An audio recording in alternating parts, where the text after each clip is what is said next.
Hello, hello, hello! Welcome. How you guys doing? Today I have Mustafa Hosni, right? He's gonna show us Shining Sarcophagus. He got the 10th place, right? In the recent OTS. Yeah, sure. Let's get to it. Let's start with the main deck engine. Sure. Of course, we have our normal summon and the one card combo, Gadget Trio, played at 3. Okay. Searches as any spell or any spell that mentions Shining Sarcophagus. Okay. We usually get it, we normal summon it to get Shining Sarcophagus. So it's basically our one card combo. Nice. Then we have our second, technically 1.5 card combo. We have Gandora, the Dragon of Destruction. We special summon it when we control Shining Sarcophagus. It's a board wipe. You pay half your life points as a cost, and it special summons from the deck.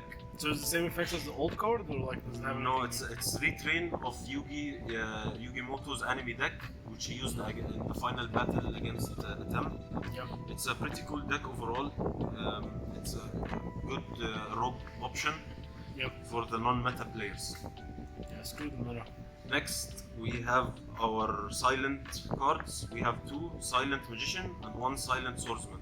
Okay. So this is it's a spell negate, and this one is targeting protection. Once per turn, or Yeah, they're once per turn, Okay. and they each gain levels depending on the state of the match. So this one gets the magician gets 1 level per cards drawn by the opponent in their Nice. draw phase, or whatever cards they use to draw, stuff like Triple Tactics Talent, for example. Gains levels up to cards drawn, and this one gains a level in each standby phase. okay. Yeah, so most people play this at 1. I just prefer at 2 because I don't run another card which is in the deck called Ties the Divine. It sometimes breaks, and to be honest, I don't like it. Then we have our Dark Magician. So we search this basically with our Shining Sarcophagus, which we use it with Gandora's Destruction effect. It floats into itself and then sets our fusion spell, which we will show now, and it's used to fusion summon Dragoon on the opponent's turn. It's a pretty good card overall. It's a free body. Then we have our one-off Archfiend's Advent. It's a Yeah. brick. It's pretty good overall as going second card. You can normal summon it for free when you control Shining Sark, and it's a snatch steal. It's pretty good removal overall. Moving on onto our spells, we have 2 Future Silence because I couldn't find the third, but you played it at 3. Okay. It's also a 1 card combo. You use it to search any monster that mentions Shining Sark. Okay. Usually we use it to search Gadget Trio or Gandora or whatever card is missing in the hand which you need for your combo. It also has a terrible battle phase effect, which if you activate this card in the battle phase, you can banish it, and both you and your opponent draw until you have 6 cards in your hand. Terrible effect, never activated. Moving on. I play 3 Turn Silence. To be honest, I like it. It's pretty good when you see it. It's Disruption. Basically, you target any card you control, and if you activate this effect in response to an opponent's monster activation, it negates the effect. So it's a pretty good card. You can use it to negate hand traps on your turn, or as a generic disruption on your opponent's turn. Also, when this card is in the graveyard, and in the battle phase, when your opponent declares an attack on a Shining Sarcophagus monster you control, banish it in the battle phase. It's pretty good in a lot of matchups, especially against Tenpai. This kind of stops the deck if you can pull it off. Nice.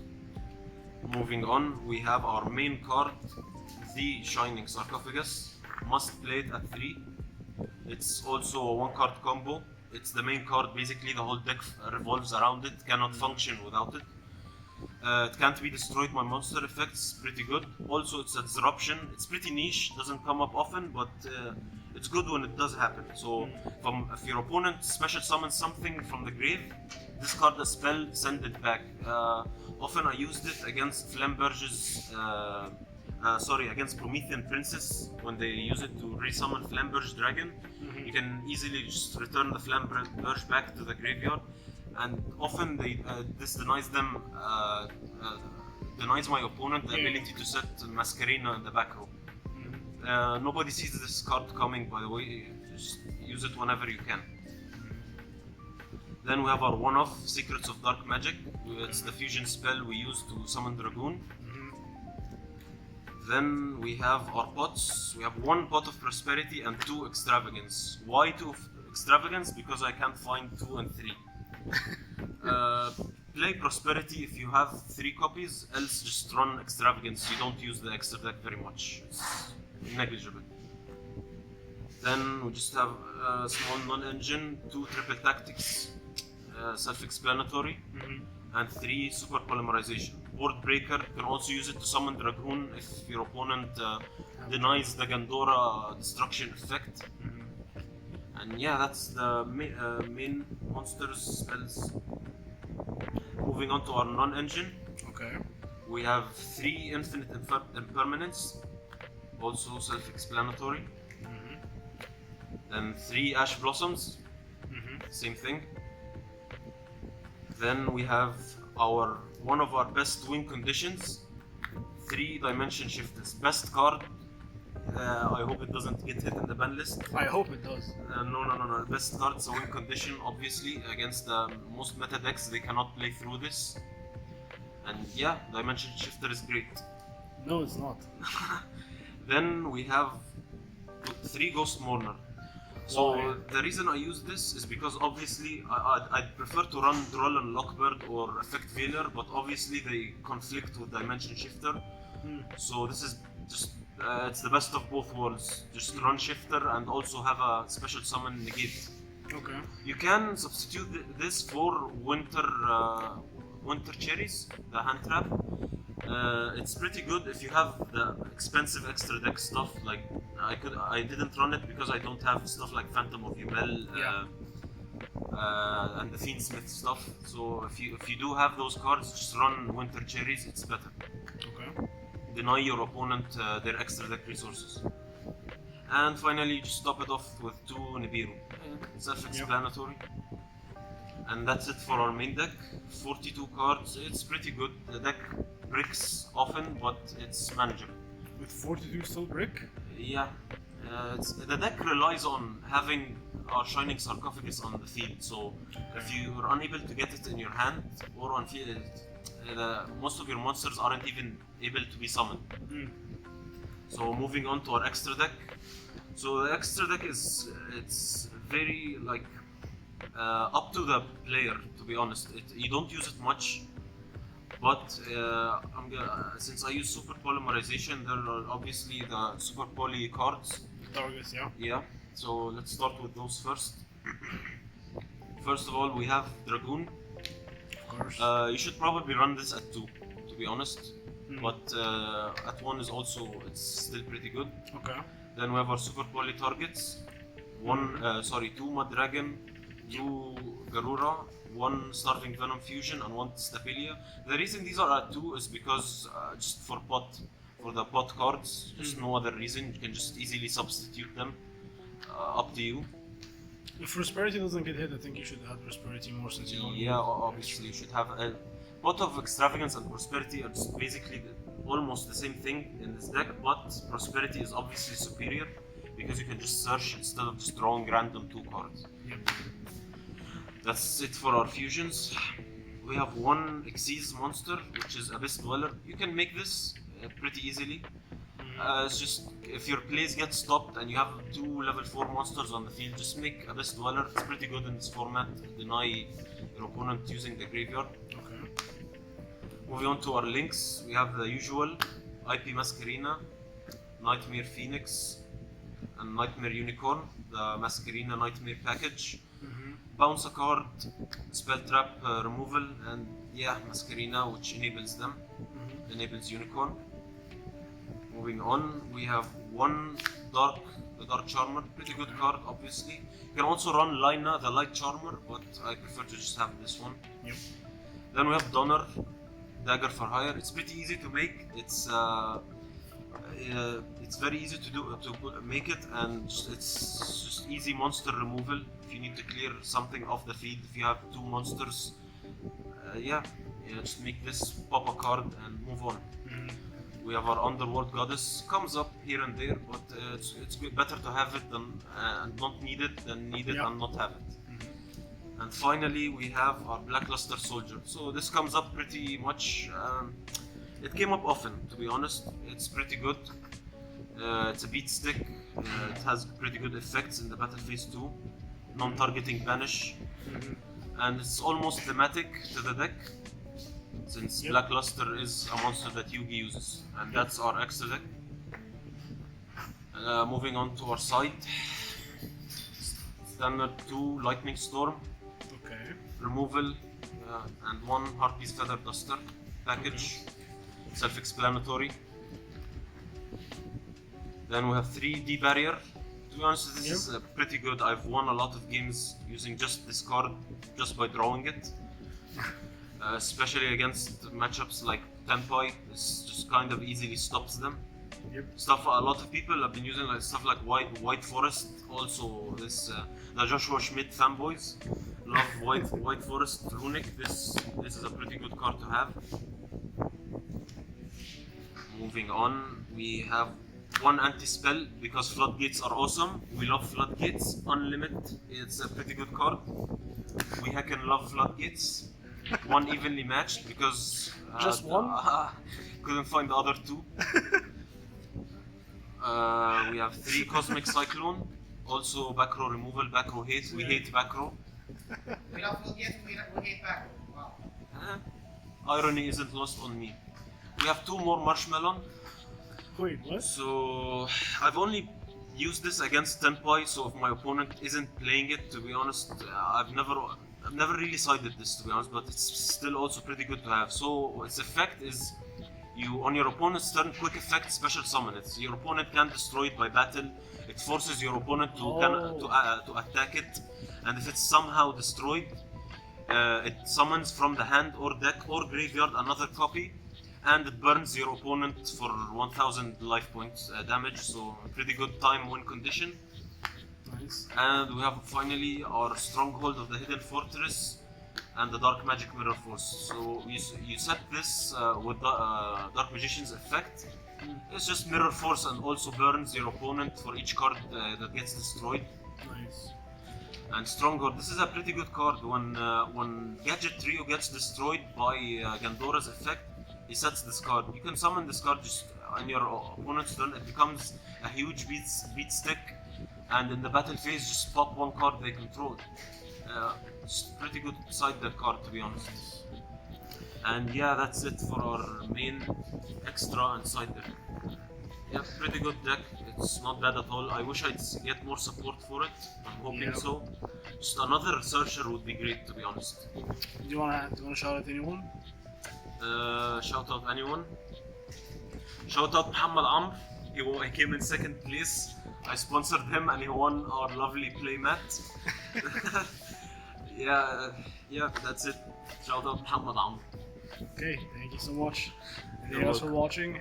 This is Shining SARCOPHAGUS. Yeah, it's a budget deck, right? Nope, no, it's not a budget deck at all. It's pretty expensive actually. Most of the cards are secret rares. So let me get back to the main deck. Almost all of them are secret rares actually. You have this is a secret rare, and you need 3 of it. It's standing at like $20 right now. This is also a secret rare. It's $8, $8 to $9 these days. It's also important. You need this at 3 actually. So wait, you're telling me Tenpai is cheaper than this? Yeah, actually Tenpai is much cheaper, miles cheaper than this. Archfiend's Advent is also, it's like $5 I think. It's a secret rare from Battles of Legend, Terminal And it's a Revenge. brick. It's even though it's a huge brick, to be honest. This is the new info card. It's an ultra rare, but it's still lingering at like $4. They are cheaper. You have these 2 are also expensive. They're like I wouldn't say they're expensive. They're still secret rares though. Yep. And you have our boy Gandora. It's like $5 each. Yeah, The main deck monsters are reasonable, but these guys are quite hard to get. Yeah, So like even if you want to play like a Yugi deck, this is still. it's an anime deck, so it has to be expensive. Komoni. Yeah. All right. These are cheap.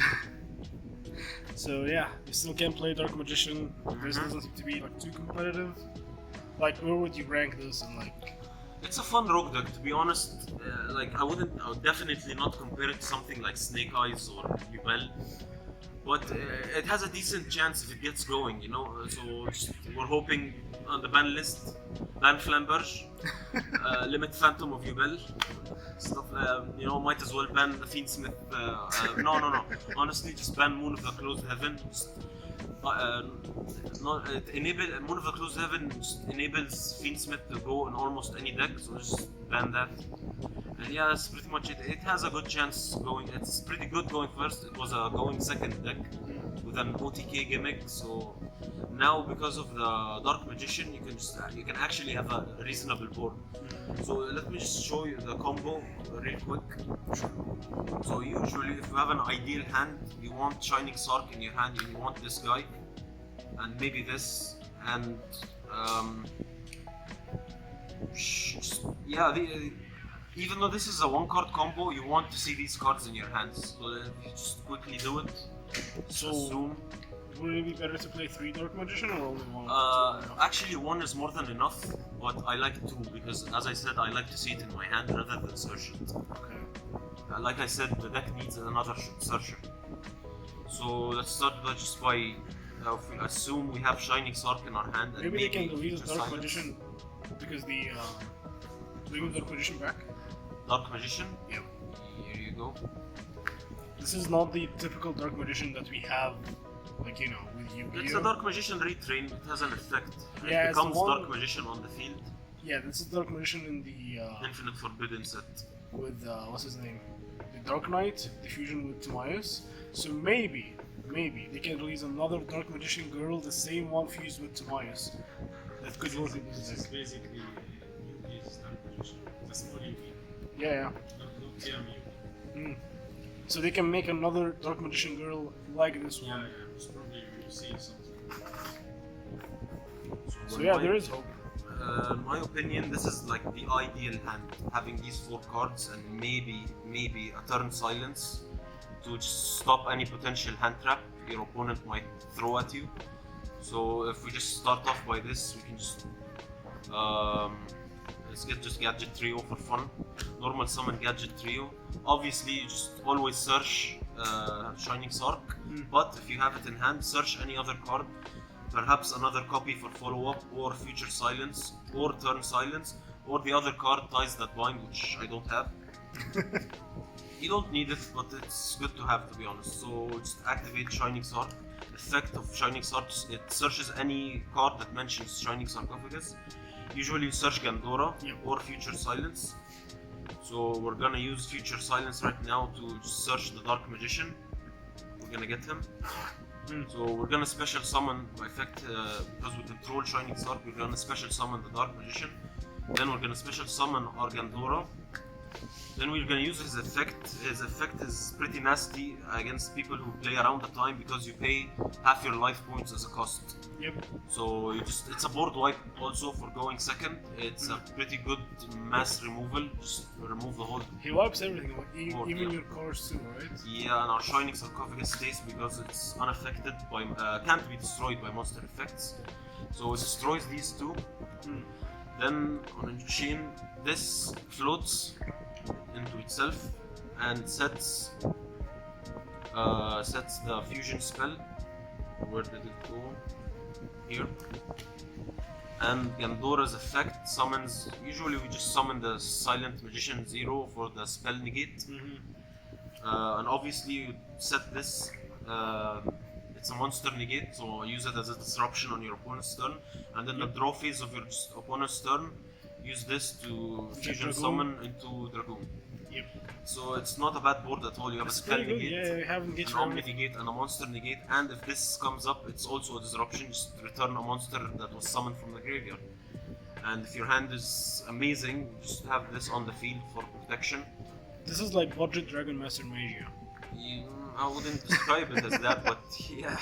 You have 3 negates and you have 3 negates there, so it's the same. Also, you have a decent amount of hand traps too. So I'm playing, I think, let me double check. You have 3 Infib, 3 Ash Blossom, 3 Mourner, that's 2 Nibiru, and 3 Mourners, and 3 Shifters. So yeah, it's a pretty good deck. More than enough hand traps to stop your opponent, and a pretty good board field. Yeah, Yep. that's it. That's pretty much it. Alright, thank you so much. For all the Yugi fans, we still hope for a competitive Yugi deck. And Just needs another searcher. just Searcher? Yep, yeah, it just needs a better searcher to be honest, to play around more potential hand traps and stuff. But yeah, it's pretty consistent if you just have the Shining Sark or a card that searches it, the deck just pops off. Nice. Alright, thank you guys for watching. Appreciate you all. Make sure to leave a like and subscribe. Stay safe and bye.